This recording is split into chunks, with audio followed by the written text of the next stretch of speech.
ਲੜੀਵਾਰ ਕਥਾ ਆਪ ਜੀ ਸਰਵਣ ਕਰ ਰਹੇ ਹੋ। ਸੂਹੀ ਦੀ ਵਾਰ ਕੱਲ ਦੀ ਕਥਾ 'ਚ ਸਮਾਪਤ ਹੋਈ ਸੀ। ਭਗਤ ਬਾਣੀ ਪ੍ਰਾਰੰਭ ਹੋ ਰਹੀ ਹੈ। ਰਾਗ ਸੂਹੀ ਦੇ ਪਾਵਨ ਬਚਨ ਨੇ 792 ਅੰਗ ਤੇ ਗੁਰੂ ਸਾਹਿਬ ਦੀ ਕਿਰਪਾ ਨਾਲ ਇਹ ਕਥਾ ਪਹੁੰਚੀ ਹੈ। ਸਰਵਣ ਕਰਨ ਤੋਂ ਪਹਿਲਾਂ ਹਾਜ਼ਰੀ ਲਵਾਉਂਦੇ ਆਖੋ ਜੀ ਸਤਨਾਮ ਸ਼੍ਰੀ ਵਾਹਿਗੁਰੂ ਸਾਹਿਬ ਜੀ। ਵਾਹਿਗੁਰੂ ਸਾਹਿਬ ਜੀ।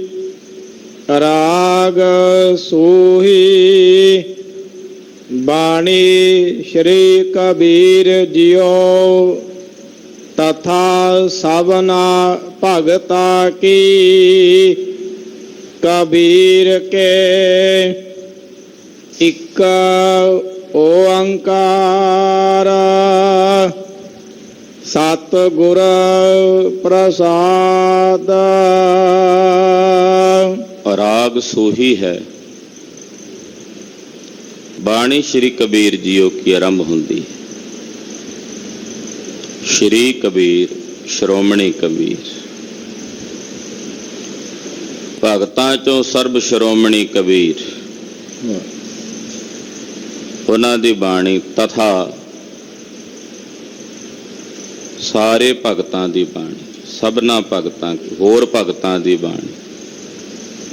ਅੱਗੇ ਰਵਿਦਾਸ ਜੀ ਦੀ ਬਾਣੀ ਵੀ ਹੈ।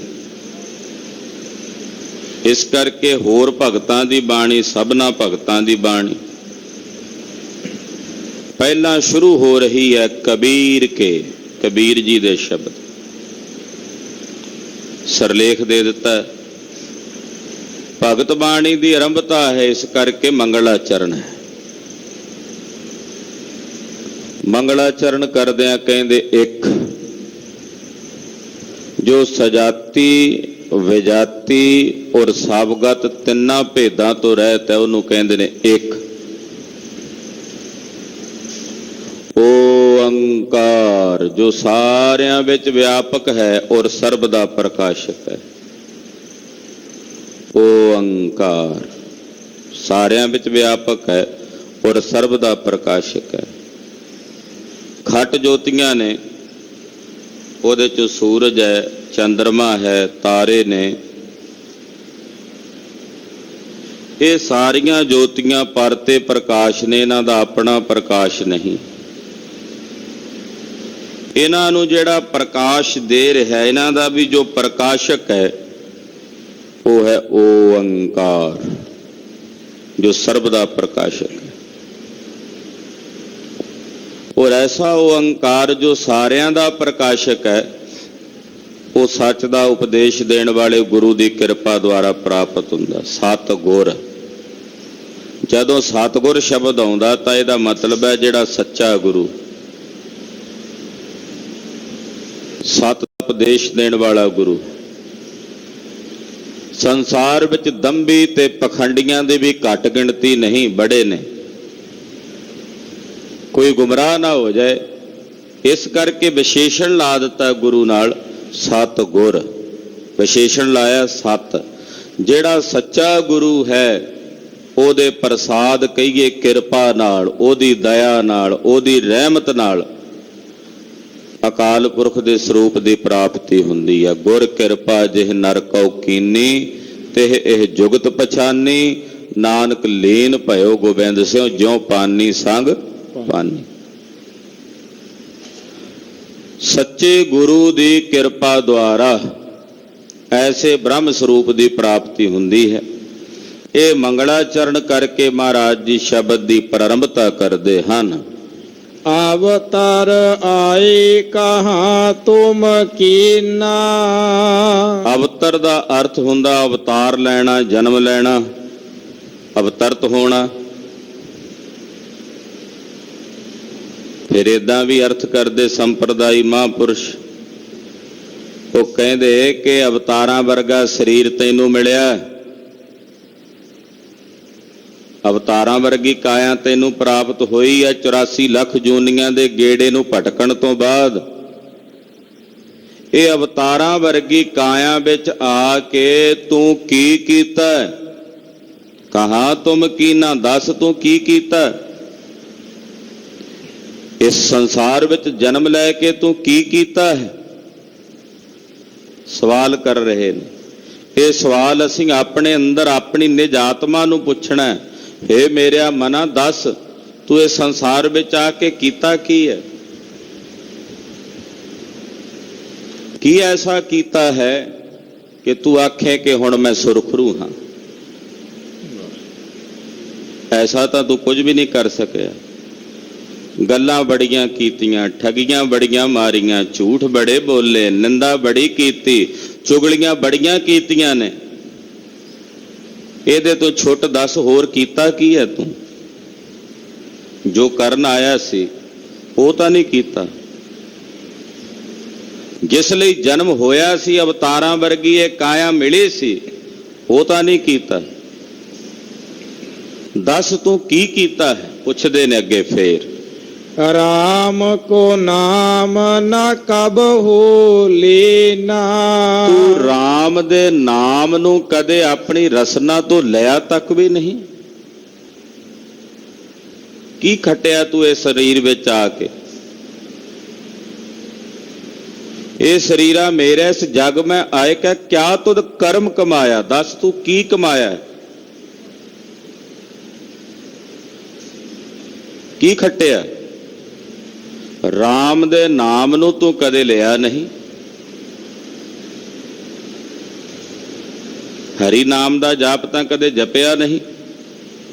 ਫਿਰ ਕੀ ਲਿਆ ਇਸ ਕਾਇਆ ਵਿੱਚ ਆ ਕੇ? ਹਾਂਜੀ। ਰਾਮ ਨਾ ਜਪੋ ਕਵਨ ਮਤ ਲਾਗੇ। ਤੂੰ ਰਾਮ ਦੇ ਨਾਮ ਨੂੰ ਜਪਦਾ ਹੀ ਨਹੀਂ। ਕਿਹੜੀ ਮਤ 'ਚ ਲੱਗਾ ਹੋਇਆ? ਕਿਹੜੀ ਖੋਟੀ ਮਤ ਤੂੰ ਧਾਰਨ ਕੀਤੀ ਹੋਈ ਹੈ? ਕਿਸ ਖੋਟੇ ਰਾਹ ਤੇ ਤੂੰ ਚੱਲਿਆ ਹੋਇਆ? ਤੂੰ ਰਾਮ ਦੇ ਨਾਮ ਨੂੰ ਜਪਦਾ ਹੀ ਨਹੀਂ। ਦੱਸ ਕਿਹੜੀ ਮਤ ਵਿੱਚ ਲੱਗਾ ਹੋਇਆ? ਇਹ ਤੇਰਾ ਕਿਹੜਾ ਮਤ ਹੈ ਜਿਸ ਵਿੱਚ ਤੂੰ ਲੱਗਾ ਹੋਇਆ? ਮਰ ਜਾਏ ਬੇਕੋ ਕਿਆ ਕਰੋ ਅਭਾਗੇ। ਜਦੋਂ ਮਰ ਜਾਣਾ ਤਾਂ ਮੌਤ ਆ ਜਾਣੀ ਹੈ। ਹੇ ਅਭਾਗਿਆ, ਉਦੋਂ ਕੀ ਕਰੇਗਾ? ਫਿਰ ਉਦੋਂ ਕਹੇਗਾ ਵੀ ਹੁਣ ਮੈਂ ਭਜਨ ਕਰ ਲਾਂ। ਉਦੋਂ ਤੇਰੇ ਅੰਦਰ ਪਛਤਾਵਾ ਹੀ ਹੋਣਾ ਕਿ ਮੈਂ ਪਰਮੇਸ਼ਰ ਦਾ ਭਜਨ ਨਹੀਂ ਕੀਤਾ, ਜ਼ਿੰਦਗੀ ਜਾਈ ਗਵਾਚ ਗਈ। ਪਰ ਉਸ ਵੇਲੇ ਪਛਤਾਏ ਦਾ ਵੀ ਅਭਾਗਿਆ ਕੋਈ ਫਾਇਦਾ ਨਹੀਂ ਹੋਣਾ। ਉਹ ਭਾਗਾਂ ਹੀਣਿਆ, ਹੀਰਿਆਂ ਵਰਗਾ ਜਨਮ ਲੈ ਕੇ ਵੀ ਕੌਡੀਆਂ ਦੇ ਭਾਅ ਜਦੋਂ ਗਵਾ ਲਿਆ, ਜਦੋਂ ਮਰਨ ਲੱਗਾ ਤੇ ਅਭਾਗਿਆ ਫਿਰ ਕੀ ਕਰੇਗਾ? ਉਹ ਮਰਨ ਦਾ ਦਿਨ ਆਵੇ, ਉਸ ਤੋਂ ਪਹਿਲਾਂ ਜੋ ਕਰਨ ਆਇਆ ਉਹ ਕਰ ਲੈ। ਪ੍ਰਯੋਜਨ ਆਪਣੇ ਮਨੁੱਖੀ ਜੀਵਨ ਦਾ ਪ੍ਰਯੋਜਨ ਤੇ ਮਨੋਰਥ ਸਮਝ ਤੇ ਜਾਣ। ਰਹਾਉ ਦੁੱਖ ਸੁਖ ਕਰ ਕੈ ਕੁਟੰਬ ਜੀਵਾਇਆ। ਬੜੇ ਦੁੱਖ ਸੁੱਖ ਜੇ ਕਰਕੇ, ਕਈ ਤਰ੍ਹਾਂ ਦੇ ਕੰਮ ਕਰਕੇ ਦੁਖੀ ਸੁਖੀ ਲਿਆ ਕੇ ਆਪਣੇ ਟੱਬਰ ਨੂੰ ਜਿਵਾਇਆ। ਕਈ ਉਹਨਾਂ ਨੂੰ ਖਵਾ ਕੇ ਉਹਨਾਂ ਦੀ ਪਰਵਰਿਸ਼ ਕੀਤੀ, ਪਰਿਵਾਰ ਨੂੰ ਪਾਲਿਆ। ਆਹੀ ਕੁਝ ਕੀਤਾ। ਬੜੇ ਦੁੱਖ ਸੁੱਖ ਕਰਕੇ, ਬੜੀਆਂ ਮੁਸੀਬਤਾਂ ਝੱਲ ਕੇ, ਕਈ ਤਰ੍ਹਾਂ ਦਿਆਂ ਕੰਮਾਂ ਕਾਰਾਂ ਵਿੱਚੋਂ ਦੀ ਪ੍ਰਵਿਰਤ ਹੋ ਕੇ ਕਿਤੇ ਠੱਗੀ ਕੀਤੀ, ਕਿਤੇ ਮਾੜਾ ਕੀਤਾ, ਲਿਆ ਕੇ ਆਪਣੇ ਕੁਟੰਬ ਨੂੰ, ਆਪਣੇ ਟੱਬਰ ਨੂੰ ਜਿਵਾਇਆ, ਉਹਨਾਂ ਨੂੰ ਪਾਲਿਆ। ਮਰਤੀ ਬਾਰ ਇੱਕ ਸਰ ਦੁੱਖ ਪਾਇਆ। ਜਿਸ ਕੁਟੰਬ ਲਈ ਤੂੰ ਸਾਰੀ ਜ਼ਿੰਦਗੀ ਪਾਪ ਕਰਕੇ ਉਹਨਾਂ ਨੂੰ ਪਾਲਦਾ ਰਿਹਾ, ਯਾਦ ਰੱਖੀ ਮਰਨ ਵੇਲੇ ਇੱਕ ਸਾਰ ਤੈਨੂੰ ਇਕੱਲੇ ਨੂੰ ਹੀ ਦੁੱਖ ਪਾਉਣਾ ਪਵੇਗਾ। ਐਸਾ ਨਹੀਂ ਕਿ ਜਿਸ ਕੁਟੰਬ ਨੂੰ ਤੂੰ ਪਾਲਿਆ ਠੱਗੀਆਂ ਕਰਕੇ, ਉਹਨਾਂ ਵਿੱਚੋਂ ਕਿਸੇ ਨੇ ਆ ਕੇ ਤੇਰੀ ਜਗ੍ਹਾ ਤੇ ਲੇਖਾ ਦੇਣਾ। ਉਦੋਂ ਕੇਵਲ ਤੈਨੂੰ ਇਕੱਲੇ ਨੂੰ ਹੀ ਦੁੱਖ ਪਾਉਣਾ ਪਵੇਗਾ। ਆਪਣੇ ਕੀਤੇ ਕਰਮਾਂ ਦਾ ਹਿਸਾਬ ਕਿਤਾਬ ਤੈਨੂੰ ਇਕੱਲੇ ਨੂੰ ਹੀ ਦੇਣਾ ਪਵੇਗਾ। ਇਹ ਯਾਦ ਰੱਖੀ। ਸਾਹਿਬ ਇਹ ਨਹੀਂ ਕਹਿ ਰਹੇ ਕਿ ਤੂੰ ਪਰਿਵਾਰ ਦੇ ਪਾਲਣ ਦੀ ਜ਼ਿੰਮੇਵਾਰੀ ਤੂੰ ਭੱਜ ਜਾ। ਸਾਹਿਬ ਇੱਥੇ ਫਰਮਾ ਰਹੇ ਨੇ, ਪਰਵਰਿਸ਼ ਕਰਨ ਵੇਲੇ ਜਿਹੜਾ ਧਨ ਤੂੰ ਲੈ ਕੇ ਆ ਰਿਹਾ ਉਹ ਠੱਗੀਆਂ ਕਰਕੇ ਨਾ ਲੈ ਕੇ ਆਵੇਂ, ਦੁਰਾਚਾਰ ਕਰਕੇ ਨਾ ਲੈ ਕੇ ਆਵੀਂ। ਉਸ ਧਨ ਨੂੰ ਲਿਆ ਕੇ ਜਦੋਂ ਆਪਣੇ ਪਰਿਵਾਰ ਦੀ ਪਰਵਰਿਸ਼ ਕਰੇਗਾ, ਉਸ ਧਨ ਨਾਲ ਖਰੀਦਿਆ ਅੰਨ ਆਪਣੇ ਟੱਬਰ ਨੂੰ ਖਵਾਵੇਂਗਾ, ਤਾਂ ਉਸ ਅੰਨ ਨਾਲ ਉਹਨਾਂ ਤੇ ਜਿਹੜਾ ਦੁਸ਼ ਪ੍ਰਭਾਵ ਪਵੇਗਾ ਉਹ ਤਾਂ ਭੋਗਣਗੇ ਹੀ, ਪਰ ਜਿਹੜੀਆਂ ਠੱਗੀਆਂ ਤੈਅ ਕੀਤੀਆਂ ਨੇ, ਜਿਹੜੇ ਮਾੜੇ ਭੈੜੇ ਪਾਪ ਕਰਮ ਤੈਅ ਕੀਤੇ ਨੇ, ਉਹਦਾ ਹਿਸਾਬ ਕਿਤਾਬ ਤੈਨੂੰ ਇਕੱਲੇ ਨੂੰ ਦੇਣਾ ਪਵੇਗਾ। ਬਸ ਇਹ ਚੇਤੇ ਰੱਖੀ ਕਿ ਜੋ ਤੂੰ ਕਰ ਰਿਹਾ ਉਹ ਤੈਨੂੰ ਹੀ ਕੱਟਣਾ ਪਵੇਗਾ। ਐਸਾ ਨਹੀਂ ਕਿ ਤੇਰੇ ਕੀਤੇ ਨੂੰ ਤੇਰੇ ਮਿੱਤਰ ਭੋਗਣਗੇ। ਇਹੀ ਤਾਂ ਕਲੀ ਕਾਲ ਦੀ ਵਡਿਆਈ ਹੈ ਕਿ ਜੋ ਕਰੇਗਾ ਉਹੀ ਭਰੇਗਾ, ਜੋ ਕਰੇਗਾ ਉਹੀ ਭਰੇਗਾ। ਹਾਂਜੀ। ਕੰਠ ਗਹਨ ਤਬ ਕਰਨ ਪੁਕਾਰਾ। ਕਹਿੰਦੇ ਜਦੋਂ ਆ ਕੇ ਗਲ ਤੋਂ ਫੜਿਆ ਨਾ ਜੰਮਾ ਨੇ, ਫਿਰ ਇਹ ਪੁਕਾਰਾਂ ਕਰਦਾ, ਫਿਰ ਇਹ ਪੁਕਾਰਾਂ ਕਰਦਾ, ਪਰ ਉਸ ਵੇਲੇ ਦੀ ਪੁਕਾਰ ਕੋਈ ਨਹੀਂ ਸੁਣਦਾ। ਕਹਿ ਕਬੀਰ ਆਗੇ ਤੇ ਨਾ ਸਮਾਰਾ। ਕਬੀਰ ਜੀ ਕਹਿੰਦੇ ਫਿਰ ਉਦੋਂ ਕਹਿੰਦਾ ਵੀ ਮੈਂ ਇਹ ਜਿਹੜੀ ਜ਼ਿੰਦਗੀ ਹੁਣ ਜਾਮਾਂ ਨੇ ਆ ਕੇ ਫੜ ਲਿਆ, ਮੈਂ ਪਹਿਲਾਂ ਨਾਮ ਕਿਉਂ ਨਹੀਂ ਸੰਭਾਲ ਲਿਆ ਪਰਮੇਸ਼ਰ ਦਾ। ਫਿਰ ਇਹ ਪਛਤਾਉਂਦਾ ਕਿ ਮੈਂ ਪਹਿਲਾਂ ਕਿਉਂ ਨਹੀਂ ਨਾਮ ਜਪਿਆ, ਪਹਿਲਾਂ ਕਿਉਂ ਨਹੀਂ ਨਾਮ ਸੰਭਾਲਿਆ। ਜੇ ਸੰਭਾਲਿਆ ਹੁੰਦਾ ਤਾਂ ਇਹ ਜੰਮ ਤਾਂ ਨਾ ਗਲ ਤੂੰ ਆ ਕੇ ਫੜਦੇ, ਇਹ ਤਾਂ ਨਾ ਮੇਰੇ ਗਲ ਨੂੰ ਹੱਥ ਪਾਉਂਦੇ। ਪਰ ਹੁਣ ਕੀ ਫਾਇਦਾ, ਹੁਣ ਤਾਂ ਪਕੜ ਲਿਆ ਜੰਮਾਂ ਨੇ ਆ ਕੇ। ਇਸ ਕਰਕੇ ਪਹਿਲਾਂ ਹੀ ਹਰੀ ਪਰਮੇਸ਼ਰ ਦੇ ਨਾਮ ਦੀ ਸੰਭਾਲਣਾ ਕਰ ਲਵੋ। ਸੋਹੇ ਕਬੀਰ ਜੀ ਥਾਰ ਹਰ ਕੰਪੈ ਬਾਲਾ ਜੀਓ। ਮਹਾਰਾਜ ਭਗਤ ਕਬੀਰ ਜੀ ਉਚਾਰਨ ਕਰਦੇ ਨੇ ਸ਼ਬਦ ਰਾਗ ਸੋਹੀ ਵਿੱਚ। ਜੀਵ ਰੂਪੀ ਇਸਤਰੀ ਬੇਨਤੀ ਕਰਦਿਆਂ ਕਹਿੰਦੀ, ਹੇ ਪ੍ਰਭੂ ਮੇਰਾ ਹਿਰਦਾ ਥਰ ਹਰ ਕੰਬਦਾ ਹੈ, ਜੀਉ ਡਰਤ ਹੈ ਆਪਣਾ, ਕੈਸਿਉ ਕਰੀ ਪੁਕਾਰ। ਮੇਰਾ ਜਿਹੜਾ ਡਰਦਾ ਹੈ, ਥਰ ਹਰ ਮਤਲਬ ਧੜਕਦਾ ਹੈ, ਕੰਬਦਾ ਹੈ। ਬਾਲਾ ਜੀਵ ਰੂਪੀ ਇਸਤਰੀ ਦਾ ਹਿਰਦਾ ਥਰ ਹਰ ਕੰਬਦਾ ਹੈ। ਨਾ ਜਾਣੋ ਕਿਆ ਕਰ ਸੀ ਪੀਓ। ਕਿਉਂਕਿ ਮੈਂ ਨਹੀਂ ਜਾਣਦੀ ਮੇਰੇ ਪਤੀ ਨੇ ਕਰਨਾ ਕੀ ਹੈ, ਮੈਨੂੰ ਉਹਦੇ ਬਾਰੇ ਪਤਾ ਹੀ ਨਹੀਂ ਉਹਨੇ ਕੀ ਕਰਨਾ। ਮੈਂ ਤਾਂ ਆਪਣੀ ਸਾਰੀ ਜ਼ਿੰਦਗੀ ਅਜਾਈਂ ਗਵਾ ਲਈ, ਪਾਪ ਕਰਦਿਆਂ, ਕਰਮ ਭੈੜੇ ਕਰਮ ਕਰਦਿਆਂ ਬਤੀਤ ਕੀਤੀ, ਕਿਆ ਜਾਣਾ ਹੁਣ ਮੇਰੇ ਪੀਓ ਨੇ, ਮੇਰੇ ਮਾਲਕ ਨੇ ਕੀ ਕਰਨਾ। ਹਾਂਜੀ। ਰਹਿਣ ਗਈ ਮਤ ਦਿਨ ਪੀ ਜਾਏ। ਪਰ ਤੱਕ ਰਾਤ ਚਲੀ ਗਈ ਹੈ ਸੌਂ ਕੇ। ਸੱਜਣਾ ਸੁਚੇਤ ਹੋ ਜਾ, ਕਿਤੇ ਦਿਨ ਵੀ ਨਾ ਚਲਾ ਜਾਏ। ਰਾਤ ਸੌਂ ਕੇ ਬਤੀਤ ਕਰ ਦਿੱਤੀ ਆ, ਲੰਘ ਗਈ ਆ ਜਾਈ, ਮਤਾਂ ਕਿਤੇ ਦਿਨ ਵੀ ਚਲਾ ਜਾਏ। ਇਹ ਚੇਤੇ ਰੱਖੀ। ਯਾਨੀ ਕਿ ਭਜਨ ਕਰ ਲਈ, ਮਤਾਂ ਕਿਤੇ ਦਿਨ ਵੀ ਤੇਰਾ ਜਾਈ ਨਾ ਚਲਾ ਜਾਏ। ਆਪਣੇ ਮਨ ਨੂੰ ਸੰਬੋਧਨ ਕਰਕੇ ਕਹਿਣਾ। ਭਗਵਾਨ ਸ਼੍ਰੀ ਕ੍ਰਿਸ਼ਨ ਕਹਿੰਦੇ ਆ ਅਰਜਨ ਨੂੰ, ਅਰਜਨ ਦੁਨੀਆ ਦੇ ਲੋਕਾਂ ਲਈ ਰਾਤ ਸਵਣ ਲਈ ਹੈ, ਪਰ ਰੱਬ ਦੇ ਪਿਆਰਿਆਂ ਲਈ ਇਹ ਰਾਤ ਪਰਮੇਸ਼ਰ ਦੇ ਨਾਲ ਮਿਲਾਪ ਦੀ ਹੈ। ਦੁਨੀਆ ਸੌਂਦੀ ਹੈ, ਰੱਬ ਦੇ ਪਿਆਰੇ ਅੰਮ੍ਰਿਤ ਵੇਲੇ ਜਾਗਦੇ। ਉਹ ਕਹਿੰਦੇ ਜਿਸ ਤੋਂ ਵਿਛੜੇ ਆ ਉਹਦੇ ਨਾਲ ਜੁੜੀਏ। ਕਬੀਰ ਸੂਤਾ ਕਿਆ ਕਰੇ, ਬੈਠਾ ਰਹੋ ਅਰ ਜਾਗ। ਉਹ ਕਹਿੰਦੇ ਰਾਤ ਚਲੀ ਗਈ ਹੈ, ਮਤਾ ਕਿਤੇ ਦਿਨ ਵੀ ਨਾ ਚਲਾ ਜਾਏ। ਹਾਂਜੀ। ਪਾਵਰ ਗਏ ਬਾਗ ਬੈਠੇ ਆਏ। ਭਵਰ ਰਾਤ ਕਾਲੀ ਹੁੰਦੀ ਭਵਰਿਆਂ ਵਾਂਗੂ ਕਹਿੰਦੇ ਉਹ ਚਲੀ ਗਈ ਹੈ। ਹੁਣ ਚਿੱਟੇ ਦਿਨ ਬਗਲੇ ਸਮਾਨ ਉਹ ਆ ਗਏ ਨੇ, ਕਿਤੇ ਉਹ ਵੀ ਨਾ ਚਲੇ ਜਾਣ। ਇਸ ਤਰ੍ਹਾਂ ਵੀ ਅਰਥ ਕਰਦੇ ਨੇ, ਕਹਿੰਦੇ ਜਵਾਨੀ ਰੂਪੀ ਰਾਤ ਚਲੀ ਗਈ ਹੈ, ਲੰਘ ਗਈ। ਕੰਮ ਧੰਦੇ ਕਰਦਿਆਂ ਭਜਦਿਆਂ ਨੱਠਦਿਆਂ ਜਵਾਨੀ ਰੂਪੀ ਜ਼ਿੰਦਗੀ ਦੀ ਰਾਤ ਲੰਘ ਗਈ। ਹੁਣ ਬੁਢੇਪਾ ਰੂਪੀ ਦਿਨ ਆਇਆ, ਮਤਾਂ ਕਿਤੇ ਵੀ ਨਾ ਲੰਘਾ ਦਈ। ਬਜ਼ੁਰਗੀ ਆ ਗਈ, ਹੁਣ ਤਾਂ ਕੁਝ ਸਮੇਂ ਲਈ ਸ਼ਾਂਤ ਹੋ ਜਾ। ਮਤਾਂ ਕਿਤੇ ਦਿਨ ਵੀ ਚਲਾ ਜਾਏ। ਭਵਰ ਗਏ, ਕਾਲੇ ਰੰਗ ਦੇ ਕੇਸ ਚਲੇ ਗਏ। ਬਾਗ ਨਾਮ ਹੁੰਦਾ ਚਿੱਟੇ ਚਿੱਟੇ ਧੌਲੇ ਜਿਹੜੇ ਸਾਨੂੰ ਆ ਕੇ ਬਹਿ ਗਏ, ਯਾਨੀ ਕਿ ਧਵਲੇ ਆ ਗਏ।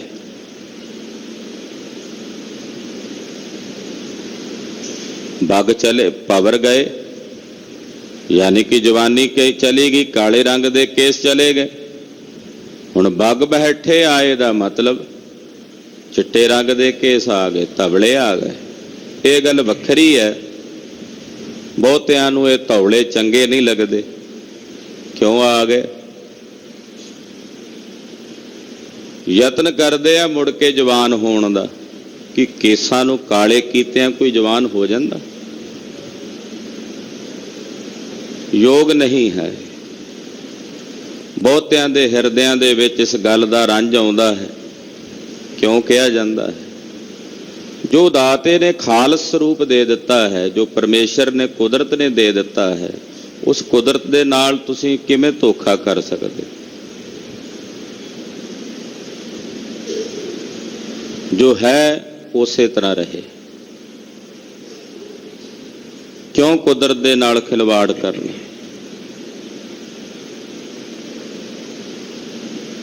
ਗਰੀਬ ਨਵਾਜ ਸਾਹਿਬ ਸੱਚੇ ਪਾਤਸ਼ਾਹ ਜੀ ਮਹਾਰਾਜ ਜੀ ਕਹਿੰਦੇ ਭਵਰ ਗਏ, ਬਾਗ ਬੈਠੇ ਆਏ।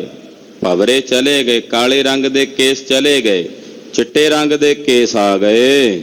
ਰਹਾਉ ਕਾਚਾ ਕਰ ਬਹਿ ਰਹਿ ਨਾ ਪਾਨੀ। ਕੱਚੇ ਘੜੇ 'ਚ ਕਿੰਨਾ ਕੁ ਚਿਰ ਪਾਣੀ ਰੱਖੋਗੇ?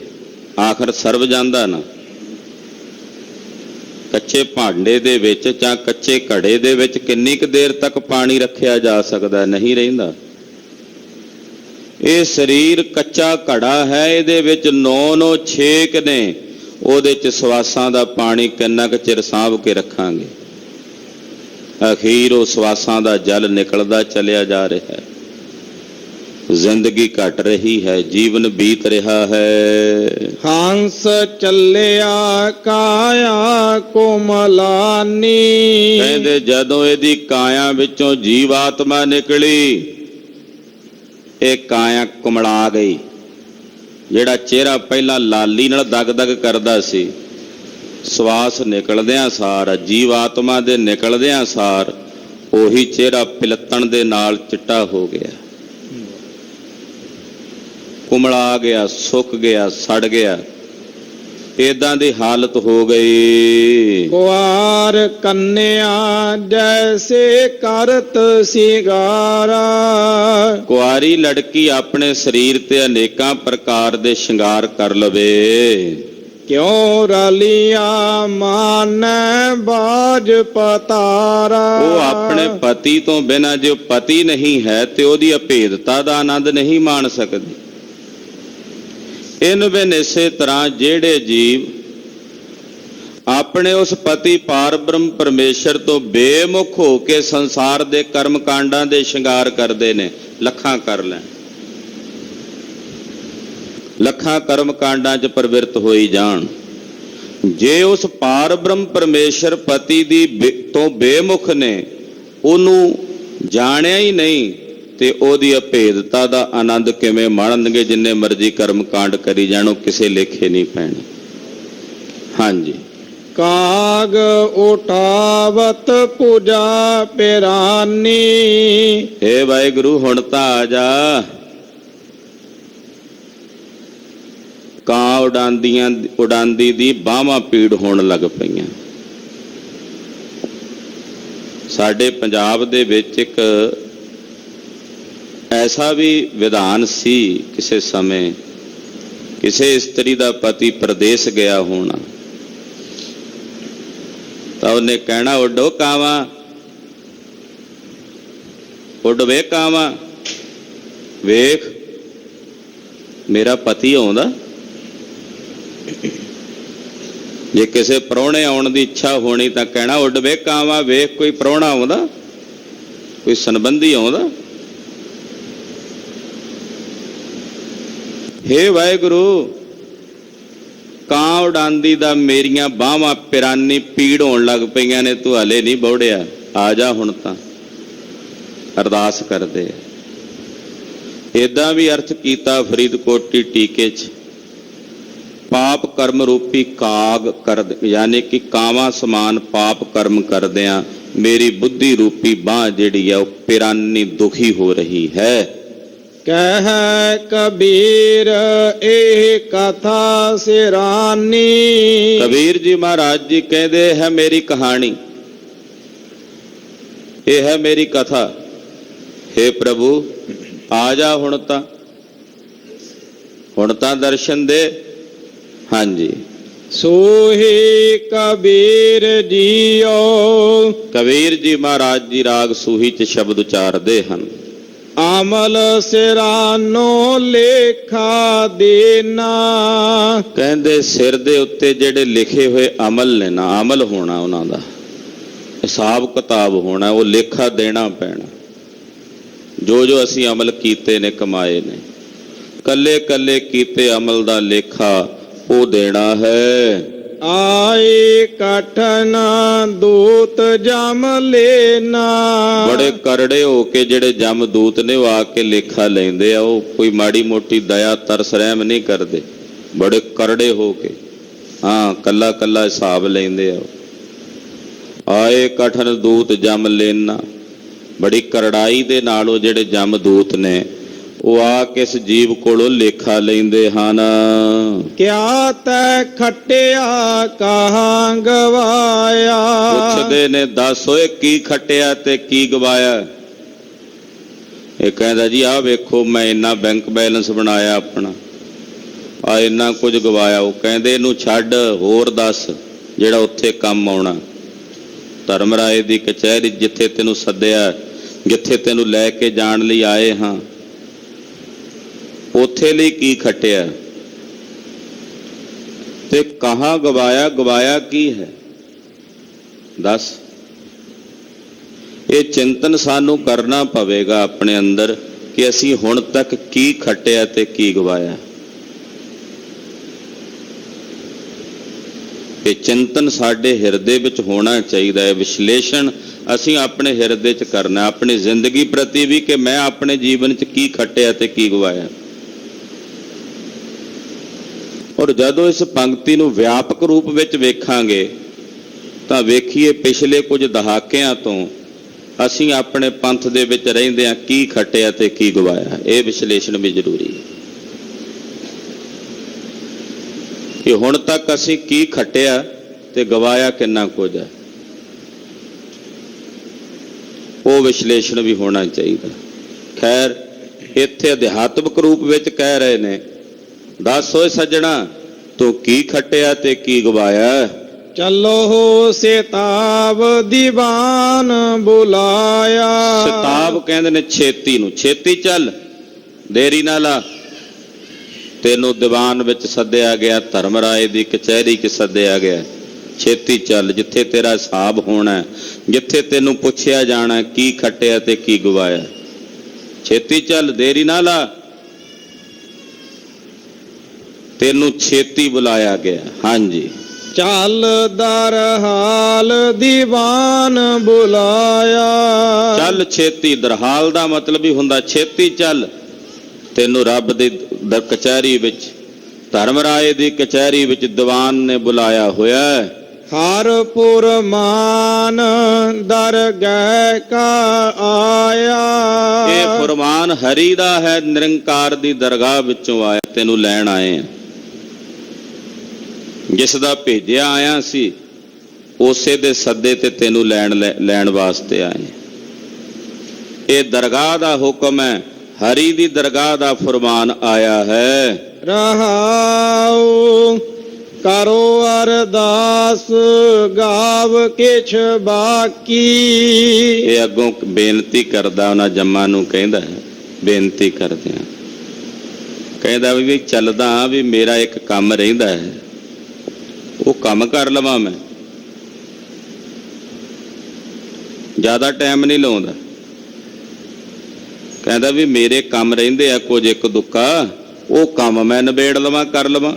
ਕੀ ਕਹਿੰਦਾ ਫਿਰ ਦੱਸਦੇ ਨੇ, ਲਿਓ ਨਵੇਰਾ ਆਜ ਕੀ ਰਾਤੀ। ਬਸ ਅੱਜ ਦੀ ਰਾਤ ਨਿਬੇੜ ਲਵਾਂ, ਪੁੱਤਰਾਂ ਧੀਆਂ ਨੂੰ ਦੱਸ ਲਵਾਂ ਵੀ ਆਹ ਪੈਸਾ ਉੱਥੇ ਪਿਆ, ਕੰਮ ਉੱਥੇ ਇਦਾਂ ਕਰਨਾ। ਉਹਨਾਂ ਨੂੰ ਸਮਝਾਉਣਾ ਹੀ ਹੈ, ਘਰ ਵਾਲੀ ਨੂੰ ਦੱਸਣਾ ਵੀ ਇਹ ਇਦਾਂ ਕਰਨਾ, ਉਹ ਇਦਾਂ ਕਰਨਾ। ਅੱਜ ਦੀ ਰਾਤ ਇਹ ਕੰਮ ਨਿਬੇੜ ਲੈਣਾ ਮੈਂ, ਇਦਾਂ ਕਹਿੰਦਾ ਦੂਤਾਂ ਨੂੰ। ਹਾਂਜੀ, ਕਿਛ ਪੇ ਖਰਚ ਤੁਮਾਰਾ ਸਾਰੋ। ਉਹਨਾਂ ਨੂੰ ਕਹਾਂਗਾ ਆਪਣੇ ਪੁੱਤਾਂ ਧੀਆਂ ਨੂੰ ਵੀ ਆਹ ਥੋੜਾ ਬਹੁਤਾ ਚੰਗੇ ਪਾਸੇ ਵੀ ਲਾ ਦਿਓ ਜੇ ਪੁੰਨ ਕਰਮ, ਉਹਦੇ ਵਿੱਚੋਂ ਜਿਹੜੇ ਕੁਝ ਪੁੰਨ ਕਰਮ ਨੇ ਉਹ ਤੁਹਾਨੂੰ ਵੀ ਦੇ ਦਿਆਂਗਾ, ਤੁਹਾਡਾ ਵੀ ਥੋੜਾ ਬਹੁਤਾ ਕੰਮ ਸਾਰ ਦਿਆਂਗਾ, ਵੀ ਮੇਰੇ ਤੇ ਥੋੜਾ ਜਿਹਾ ਤਰਸ ਕਰੋ। ਰਿਸ਼ਵਤ ਦੇਣ ਦਾ ਸੁਭਾਅ ਤਾਂ ਹੈ, ਕਹਿੰਦਾ ਦੂਤਾਂ ਨੂੰ ਵੀ ਕਹਿੰਦਾ ਵੀ ਉਹਨਾਂ ਨੂੰ ਰਿਸ਼ਵਤ ਦੇਣ ਦਾ ਲਾਲਚ ਦਿੰਦਾ। ਕਹਿੰਦਾ ਥੋੜੇ ਬਹੁਤੇ ਪੁੰਨ ਕਰਮ ਅੱਜ ਦੀ ਰਾਤ ਮੈਂ ਕਰ ਲੈਣਾ, ਉਹਦੇ ਵਿੱਚੋਂ ਥੋੜੇ ਬਹੁਤ ਤੁਹਾਨੂੰ ਦੇ ਕੇ ਤੁਹਾਡਾ ਵੀ ਖਰਚਾ ਸਾਰ ਦਿਆਂਗਾ। ਤੁਹਾਨੂੰ ਵੀ ਤਾਂ ਚਾਹੀਦੇ ਨੇ, ਤੁਸੀਂ ਵੀ ਤਾਂ ਲੈਣੇ ਆ ਨਾ ਪੁੰਨ ਕਰਮ, ਥੋੜਾ ਬਹੁਤਾ ਖਰਚ ਤੁਹਾਡਾ ਵੀ ਸਾਰ ਦਿਆਂਗਾ। ਆਪਾਂ ਮੁੱਠਾ ਕਰ ਲਈਏ, ਇਹ ਸ਼ਬਦ ਵੀ ਵਰਤਿਆ ਜਾਂਦਾ ਵੀ ਆਪਾਂ ਰਲ ਕੇ ਠੱਗੀ ਕਰਕੇ ਨਾ ਵਿੱਚ ਹਿੱਸਾ ਪੱਤੀ ਕਰ ਲਵਾਂਗੇ ਆਪਣੀ, ਥੋੜਾ ਬਹੁਤਾ ਤੁਹਾਡਾ ਥੋੜਾ ਬਹੁਤਾ ਸਾਡਾ। ਫਿਰ ਕਹਾਵਤ ਪਤਾ ਕੀ ਸੁਣਾਉਂਦਾ, ਲੱਡੂ ਫੂਟੇਗਾ ਸਭ ਮੇ ਬਟੇਗਾ। ਜਦੋਂ ਲੱਡੂ ਫੁੱਟੇਗਾ ਤਾਂ ਸਭ ਮੇ ਬਟੇਗਾ। ਰਲ ਮਿਲ ਕੇ ਖਾਣੇ ਆਪਾਂ ਸਾਰੇ, ਤੰਦ ਨਹੀਂ ਤਾਣੀ ਵਿਗੜੀ ਹੋਈ ਹੈ। ਇਹ ਸਮਾਜ ਹੈ ਸਾਡਾ, ਇਹ ਸਮਾਜ ਦੀ ਰੂਪ ਰੇਖਾ ਮਹਾਰਾਜ ਕਬੀਰ ਜੀ ਇਹ ਸਮਾਜ ਵਿੱਚ ਜੋ ਵਰਤਦਾ ਉੱਥੇ ਵੀ ਵਰਤਾਣਾ ਚਾਹੁੰਦਾ, ਜਿੱਥੇ ਇਹ ਸਮਾਜ ਦਾ ਵਰਤਾਰਾ ਉੱਥੇ ਨਹੀਂ ਵਰਤਦਾ। ਇੱਥੇ ਹਾਲਾਤ ਹੋਣਗੇ, ਇਦਾਂ ਦੀਆਂ ਸਮੱਸਿਆਵਾਂ ਹੋਣਗੀਆਂ, ਪਰ ਉੱਥੇ ਹਾਲਾਤ ਨਹੀਂ ਹਨ। ਉਹਨਾਂ ਨੂੰ ਫਿਰ ਕਹਿੰਦਾ ਬਸ ਅੱਜ ਦੀ ਰਾਤ ਦਾ ਸਮਾਂ ਦੇ ਦਿਓ ਮੈਨੂੰ, ਤੁਸੀਂ ਨਾ ਲੈ ਕੇ ਜਾਓ, ਮੈਨੂੰ ਦੱਸ ਲੈਣ ਦਿਓ ਪੁੱਤਰਾਂ ਧੀਆਂ ਨੂੰ, ਆਹ ਕੰਮ ਇਦਾਂ ਕਰਿਓ, ਆਹ ਇਦਾਂ ਕਰਿਓ। ਥੋੜੇ ਬਹੁਤੇ ਉਹਨਾਂ ਕੋਲ ਪੁੰਨ ਪਾਸੇ ਵੀ ਕਰਾ ਦੇਣਾ, ਅੱਜ ਰਾਤ ਦਾਨ ਪੁੰਨ ਵੀ ਕਰ ਦੇਣਾ। ਉਹਦੇ ਵਿੱਚੋਂ ਜਿਹੜੇ ਪੁੰਨ ਕਰਮ ਮੇਰੇ ਕੋਲ ਆਉਣਗੇ ਉਹਦੇ ਵਿੱਚੋਂ ਥੋੜਾ ਬਹੁਤਾ ਖਰਚ ਤੁਹਾਨੂੰ ਵੀ ਦੇ ਦਿਆਂਗਾ। ਕਿਛ ਵੀ ਖਰਚ ਤੁਮਾਰਾ ਸਾਰੋ, ਤੁਹਾਡਾ ਵੀ ਸਾਰ ਦਿਆਂਗਾ ਕੰਮ। ਹਾਂਜੀ, ਸੁਬਹ ਨਿਵਾਜ ਸਰਾਏ ਗੁਜਾਰੋ। ਬਸ ਫਿਕਰ ਨਾ ਕਰੋ, ਕੱਲ ਸਵੇਰ ਦੀ ਨਵਾਜ਼ ਜਿਹੜੀ ਆ ਰਸਤੇ 'ਚ ਸਰਾਂ 'ਚ ਗੁਜ਼ਾਰਾਂਗਾ ਤੁਹਾਡੇ ਨਾਲ। ਸੁਬਹ ਦੀ ਨਵਾਜ਼, ਬਸ ਰਾਤ ਦਾ ਸਮਾਂ ਦੇ ਦਿਓ। ਸੁਬਹ ਦੀ ਜਿਹੜੀ ਨਵਾਜ਼ ਹੈ ਉਹ ਮੈਂ ਰਸਤੇ ਦੇ ਵਿੱਚ ਗੁਜ਼ਾਰਾਂਗਾ, ਭਾਵ ਕਰਾਂ, ਯਾਨੀ ਕਹਿਣ ਦਾ ਮਤਲਬ ਸਰਾਂ ਵਿੱਚ ਰਾਤ ਗੁਜ਼ਾਰਾਂਗੇ, ਰਸਤੇ 'ਚ ਤੁਹਾਡੇ ਨਾਲ ਚੱਲਾਂਗਾ, ਜ਼ਿਆਦਾ ਟਾਈਮ ਨਹੀਂ ਲਾਉਂਦਾ। ਸਾਧ ਸੰਗ ਜਾ ਕੋ ਹਰ ਰੰਗ ਲਾਗਾ। ਮਹਾਰਾਜ ਜੀ ਕਹਿੰਦੇ ਸਾਧ ਸੰਗਤ ਵਿੱਚ ਆ ਕੇ ਜਿਨ੍ਹਾਂ ਨੂੰ ਹਰੀ ਦੇ ਨਾਮ ਦਾ ਰੰਗ ਲੱਗ ਗਿਆ ਹੈ, ਧੰਨ ਧੰਨ ਸੋ ਜਨ ਪੁਰਖ ਸੁਭਾਗਾ। ਕਹਿੰਦੇ ਉਹ ਜਨ ਧੰਨ ਹਨ, ਉਹ ਪੁਰਖ ਭਾਗਾਂ ਵਾਲੇ ਹਨ। ਉਹਨਾਂ ਨੂੰ ਜਦੋਂ ਕਹਿੰਦਾ ਵੀ ਥੋੜਾ ਖਰਚ ਤੁਹਾਡਾ ਵੀ ਸਾਰ ਦੇਣਾ, ਉਹ ਕਹਿੰਦੇ ਨਹੀਂ, ਚੱਲਦਾ ਹਾਲ ਦੀਵਾਨ ਬੁਲਾਇਆ, ਹਰ ਫਰਮਾਨ ਦਰਗਾਹ ਕਾ ਆਇਆ, ਛੇਤੀ ਚੱਲ, ਆ ਇੱਥੇ ਨਹੀਂ ਚੱਲਣਾ ਕੰਮ ਜਿਹੜੇ ਤੂੰ ਲੋਕਾਂ ਨਾਲ ਕਰਦਾ ਰਿਹਾ। ਕਹਿੰਦੇ ਧੰਨ ਨੇ ਉਹ ਜਿਨ੍ਹਾਂ ਨੂੰ ਸਾਧ ਸੰਗਤ ਵਿੱਚ ਹਰੀ ਦਾ ਰੰਗ ਲੱਗਾ ਹੈ, ਔਰ ਉਹ ਧੰਨ ਹਨ, ਉਹ ਪੁਰਖ ਭਾਗਾਂ ਵਾਲੇ ਹਨ। ਏਤ ਓਤ ਜਨ ਸਦਾ ਸੁਹੇਲੇ। ਜਿਹੜੇ ਰੱਬ ਦੇ ਪਿਆਰੇ ਨੇ, ਇੱਥੇ ਉੱਥੇ ਦੋਹਾਂ ਜਹਾਨਾਂ 'ਚ ਸੁਖੀ ਨੇ, ਉਹ ਇੱਥੇ ਵੀ ਸੁਰਖਰੂ ਨੇ, ਉੱਥੇ ਵੀ ਸੁਰਖਰੂ ਹਨ।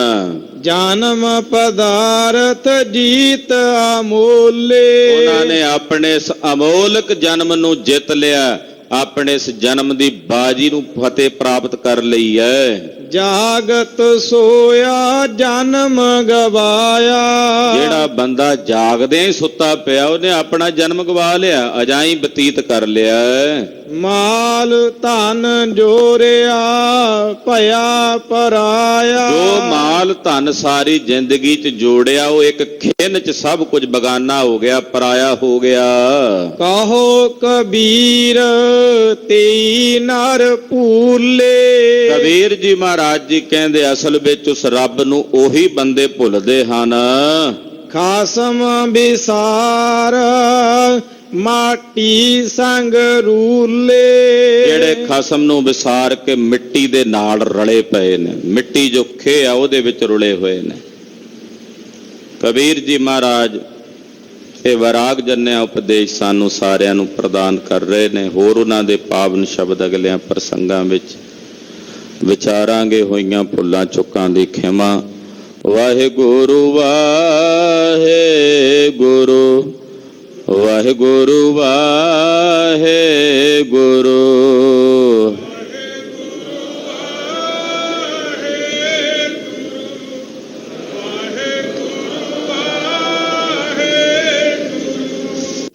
ਵਾਹਿਗੁਰੂ ਵਾਹਿਗੁਰੂ ਵਾਹਿਗੁਰੂ ਵਾਹਿਗੁਰੂ।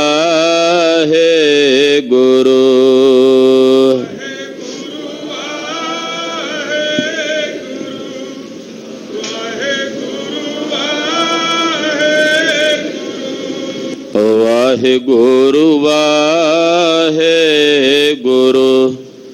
ਵਾਹਿਗੁਰੂ ਵਾਹਿਗੁਰੂ।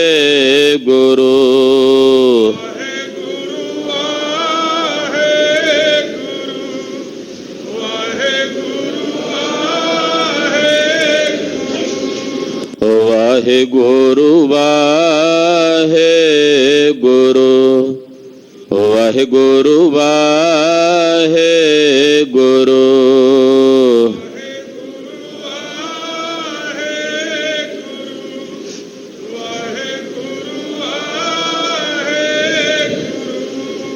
ਵਾਹਿਗੁਰੂ ਜੀ ਕਾ ਖਾਲਸਾ, ਵਾਹਿਗੁਰੂ ਜੀ ਕੀ ਫਤਿਹ।